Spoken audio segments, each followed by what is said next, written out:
રાજકોટ પાયલ હોસ્પિટલમાં સીસીટીવી કાંડની ઘટનાએ ભારે ચર્ચા જગાવી છે અને આ મામલે હવે આરોગ્ય વિભાગ પણ હરકતમાં આવ્યું છે અને સમગ્ર મામલે હવે તપાસ ચલાવાઈ રહી છે।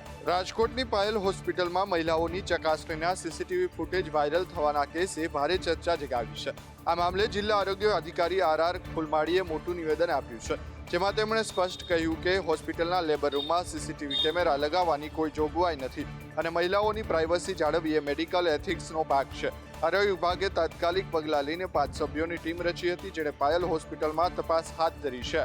ડૉક્ટર સાહેબ જોડે બી મુલાકાત કરી અને આગળ કઈ રીતે ઇવન સ્ટેટ લેવલે બી વાત કરી કે ભાઈ અમે આમાં કઈ રીતે આગળ વધી શકાય, બધાનો સાથની સાથે જ આગળ વધવું પડે। ગઈકાલે માની ડીડીઓ સાહેબે કીધું કે કમિટી બનાવીને એક તમે લોકો એની તપાસ કરો। આરોગ્ય વિભાગની કમિટીએ એક તપાસ રિપોર્ટ તૈયાર કર્યો છે, જે રાજ્ય સરકારને સુપરત કરવામાં આવશે અને આ રિપોર્ટની ચર્ચા 24 ફેબ્રુઆરીએ વિધાનસભામાં પણ કરવામાં આવશે। રાજકોટની પાયલ હોસ્પિટલના સીસીટીવી વાયરલ થયા બાદ સૌથી મોટો ખુલાસો થયો છે। દેશની એકાદ બે નહીં પરંતુ 60 થી 70 હોસ્પિટલોના સીસીટીવી હેક થયા હોવાનું સામે આવ્યું। રાજકોટની પાયલ હોસ્પિટલના સીસીટીવી હેક કરવાની ઘટના બાદ એવી માહિતી સામે આવી છે કે જે તમને ચોંકાવી દેશે। માત્ર રાજકોટની એક નહીં પરંતુ દેશની 60 થી 70 હોસ્પિટલના વિડીયો હેક થયા હોવાનું સામે આવ્યું છે। મહારાષ્ટ્રનો પ્રજવ તેલી મુખ્ય આરોપી છે, જે વિડીયો હેક કરીને 800 થી 2000 રૂપિયામાં વેચતો હતો। પ્રયાગરાજનો ચંદ્રપ્રકાશ વિડીયો અને ફોટા પણ વેચતો હોવાનું સામે આવ્યું છે। હોસ્પિટલ ઉપરાંત થિયેટર અને મોલના પણ સીસીટીવી હેક કરવામાં આવ્યા છે। મહિલાઓના વિડીયો હેક કરી તેને વેચાણ કરવામાં આવતા હતા।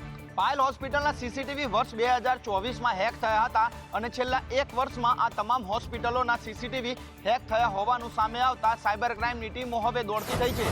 અમરેલી લેટરકાંડ મુદ્દે પાયલ ગોટીએ હાઈકોર્ટમાં અરજી કરી છે, જેમાં લખ્યું છે કે ડીઆઈજીએ સોંપેલા રિપોર્ટની અંદર કાર્યવાહી ન કર્યાનો ઉલ્લેખ કરાયો। અમરેલી લેટરકાંડ મામલે પાયલ ગોટીએ હાઈકોર્ટમાં અરજી કરી છે। પાયલ ગોટીએ હાઈકોર્ટમાં અરજી કરી અને ડીઆઈજી નિર્લિપ્ત રાય દ્વારા સોંપાયેલા રિપોર્ટ મામલે કાર્યવાહી ના થઈ હોવાનો અરજીમાં ઉલ્લેખ કર્યો છે। એસપી સંજય ખરાત અને પોલીસ સામે કાર્યવાહી કરવા અરજીમાં માગણી કરવામાં આવી છે। પાયલ ગોટીનું કહેવું છે કે નિર્લિપ્ત રાયે રિપોર્ટ સોંપ્યો પણ 1 મહિનાથી કોઈ કાર્યવાહી નથી થઈ। સ્થાનિક સ્વરાજની ચૂંટણી બાદ પણ કાર્યવાહી નથી થઈ, જે પોલીસની નિષ્ક્રિયતા બતાવે છે। તપાસ નો વિષય અલગ છે। તપાસ ચાલી રહી હતી, એમાં રિપોર્ટ અમે માંગ્યો હતો પણ રિપોર્ટ હજુ સુધી આપ્યો નથી। એના માટે અમારે મજબૂર થવું પડ્યું છે પિટિશન કરવાનું। ભાજપના ધારાસભ્ય કૌશિક વેકરિયાના ઈશારે પોલીસે પાયલ ગોટી અને અન્ય સામે કાર્યવાહી કર્યાનો ઉલ્લેખ કરાયો છે। હવે લેટ લતીફ સરકારી કર્મચારીઓનું આવી બન્યું છે। નોકરીમાં ગુટલી મારતા સરકારી બાબુઓ હવે 100 વાર વિચાર કરશે, કારણ કે આવા કર્મચારીઓ અને તેમની હાજરીને લઈને સરકારે મહત્વનો નિર્ણય કર્યો છે। સામાન્ય વહીવટ વિભાગે જાહેર કરેલા નિર્ણય મુજબ કર્મચારીઓએ સવારે 10 વાગ્યાને 40 મિનિટ સુધીમાં ઓફિસ પહોંચવાનું રહેશે, જ્યારે ઓફિસ છોડવાનો સમય સાંજે 6 વાગ્યાને 10 મિનિટ નક્કી કરાયો છે। આ નવા નિયમોનું પાલન ન કરનાર કર્મચારીઓ સામે સખત પગલાં લઈને જોગવાઈ પણ કરવામાં આવી છે। જો કોઈ કર્મચારી સવારે નિર્ધારિત સમય કરતાં મોડું પહોંચે અથવા સાંજે 6 વાગ્યાને 10 મિનિટ પહેલા ઓફિસ છોડી દે તો તેની અડધા દિવસની રજા કાપવામાં આવશે। તો સામાન્ય વહીવટી વિભાગે સ્પષ્ટ કર્યું છે કે આ નિર્ણય પાછળનો હેતુ સરકારી સેવાઓની કાર્યક્ષમતા વધારવાનો છે અને આ માટે તમામ વિભાગોમાં નવા નિયમોની અમલવારી અને તેના પર દેખરેખના આદેશ આપી દેવાયા છે। વડોદરા મહાનગરપાલિકામાં અધિકારીઓ અને પદાધિકારીઓના વાહનો પર સાયરન લગાડવાનો મામલો ચર્ચામાં આવ્યો છે। વિવાદ બાદ અનેક અધિકારીઓના વાહન પરથી સાયરન હટાવી લેવામાં આવ્યા છે। વડોદરા મહાનગરપાલિકાના અધિકારી અને પદાધિકારીઓના વાહન પર સાયરન યથાવત રાખવામાં આવ્યા છે, જેના કારણે વીઆઈપી કલ્ચરનો મુદ્દો ફરી ચર્ચામાં આવ્યો છે। કોર્પોરેશનના ડેપ્યુટી કમિશનર, આરોગ્ય અધિકારી, સિટી એન્જિનિયર અને તમામ વિભાગના એચઓડી સહિત 8 અધિકારીઓના વાહનો પરથી સાયરન હટાવાયા છે। જોકે પાલિકાના 5 પદાધિકારીઓ અને મ્યુનિસિપલ સેક્રેટરીની ગાડીઓ પર સાયરન હજુ યથાવત છે। વડોદરા મહાનગરપાલિકામાં વીઆઈપી કલ્ચર જોવા મળી રહ્યું છે। એક તરફ અધિકારીઓ ઉપર નિયમની કડકાઈપૂર્વક અમલવારી કરવામાં આવી રહી છે, તો બીજી તરફ પદાધિકારીઓને નિયમની અમલવારીમાંથી છૂટછાટ આપવામાં આવી રહી છે। ખેડા જિલ્લાની ડાકોર નગરપાલિકાની ચૂંટણીમાં મોટો રાજકીય ફેરફાર જોવા મળી રહ્યો છે। ચૂંટણીમાં જીતેલા 7 અપક્ષ ઉમેદવારો ભાજપમાં જોડાઈ જતા નગરપાલિકામાં ભાજપનો દબદબો સ્થાપિત થયો છે। સ્થાનિક સ્વરાજ્યની ચૂંટણી પરિણામો જાહેર થયા ત્યારે ડાકોર નગરપાલિકામાં ભાજપ અને અપક્ષ ઉમેદવારો વચ્ચે ટાઈની સ્થિતિ સર્જાઈ હતી। ભાજપને 14 બેઠકો અને અપક્ષ ઉમેદવારોને પણ 14 બેઠકો મળી હતી. જોકે 7 અપક્ષ ઉમેદવારોએ ભાજપમાં જોડાવાનો નિર્ણય લેતા હવે ભાજપની બેઠકોની સંખ્યા વધીને 21 થઈ ગઈ છે, જેના કારણે પાર્ટીને સ્પષ્ટ બહુમતી મળી છે. ભાજપમાં જોડાયેલા અપક્ષ ઉમેદવારોમાં પિંકીબેન સેવક, ફાલ્ગુનીબેન વણકર, મંજુલાબેન વસાવા, શ્વેતાબેન પટેલ, જિગ્નેશભાઈ પટેલ, વિપુલભાઈ ડામોર અને શૈલેષ ભરવાડનો સમાવેશ થાય છે. આ ઉમેદવારોએ ભાજપને પોતાનો સંપૂર્ણ સાથ આપવાની જાહેરાત કરી છે. એટલે કે હવે ડાકોર નગરપાલિકામાં પણ ભગવો લહેરાયો છે. ત્યારે આ બદલાયેલી રાજકીય પરિસ્થિતિમાં અહીંના નાગરિકો વિકાસ અને સુશાસનની આશા રાખી રહ્યા છે. નગરમાં આવેલી બેંક ઓફ બરોડાની શાખા ફરી એકવાર વિવાદમાં આવી છે. બેંકના જે કર્મચારીએ બેંકના મહત્વના દસ્તાવેજો સળગાવી દેતા અનેક સવાલો ઉઠ્યા છે. ભાવનગર શહેરના મોખરાજી સર્કલ ખાતે આવેલી બેંક ઓફ બરોડાની શાખાના કર્મચારીએ રાત્રે પાસબુક, એટીએમ કાર્ડ સહિતના મહત્વના દસ્તાવેજો સળગાવ્યા હતા. આ ઘટના એવા સમયે બની છે જ્યારે આ જ બેંકના branch manager, credit card officer સહિતના અધિકારીઓએ 1 કરોડ રૂપિયાનું કૌભાંડ આચર્યું હોવાનો મામલો હજી તાજો છે. આ જ ઘટના હજી 1 મહિનો પૂર્ણ નથી થયો ત્યાં જ બેંક ઓફ બરોડા ફરી વિવાદમાં આવી છે. આ ઘટનાની જાણ થતાં જ ભાવનગરની લોકલ ક્રાઇમ બ્રાન્ચ, એલસીબી અને સ્થાનિક પોલીસનો કાફલો ઘટના સ્થળે પહોંચ્યો હતો.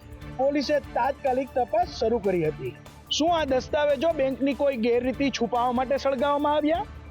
અગાઉ બેંકના કૌભાંડ બાદ પણ શા માટે બેંકની કામગીરી ઉપર નજર નથી રખાઈ?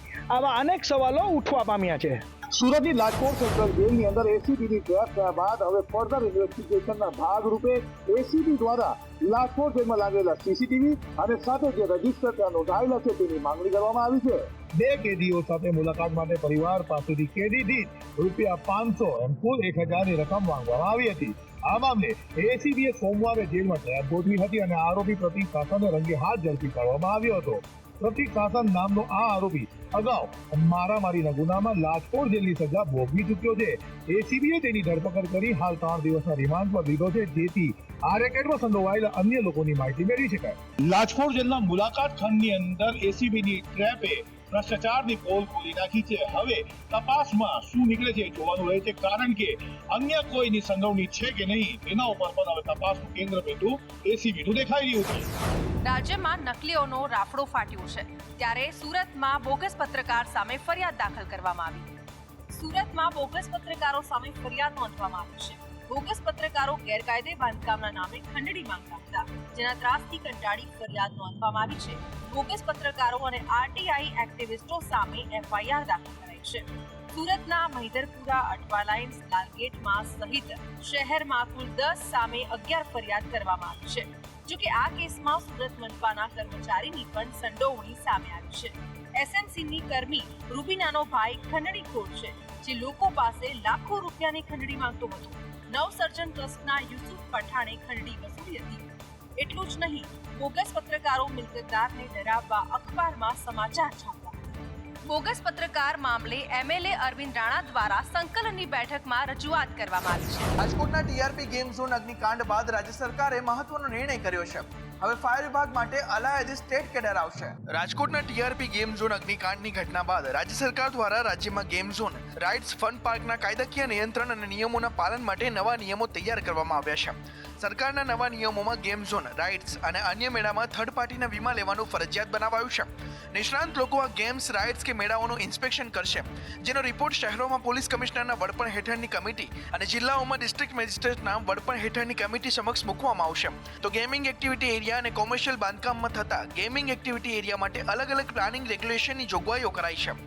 દરમિયાન હવે શહેરી વિકાસ વિભાગ યોજના હેઠળ જાહેરાત કરાઈ છે કે રાજ્યમાં ફાયર વિભાગ માટે અલાયદી કેડરની રચના કરવામાં આવશે.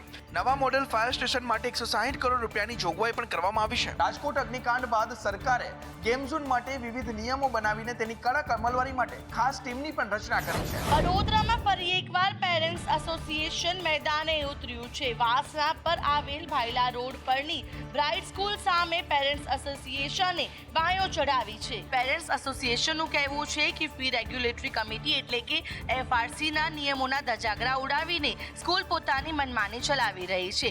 FRC દ્વારા નિર્ધારિત નિયમો અનુસાર બ્રાઇટ સ્કૂલની વાર્ષિક ફી 36,000 નક્કી કરવામાં આવી હતી. જોકે વાલીઓનો આક્ષેપ છે કે સ્કૂલ હાલ વિદ્યાર્થી દીઠ 42 થી 45,000 સુધીની ફી વસૂલી રહી છે. આ ઉપરાંત દર વર્ષે સ્કૂલમાં કરોડો રૂપિયાની મનમાની ફી વસૂલી રહી હોવાનો પણ દાવો કરવામાં આવી રહ્યો છે.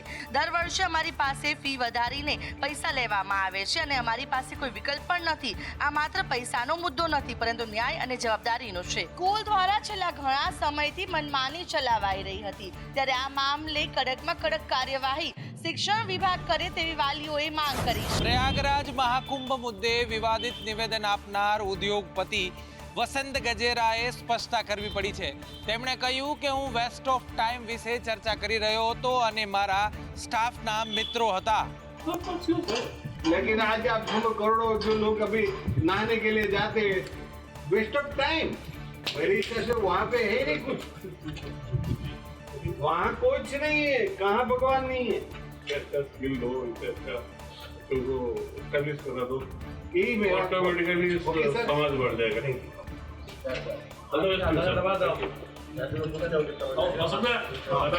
દાખલા હું આપતો હતો કે ટાઈમ વેસ્ટ કરવાથી શું થાય, કંઈ જ ના મળે, અને કામ કરવાથી શું બની શકે એના ઉદાહરણ આપતો હતો.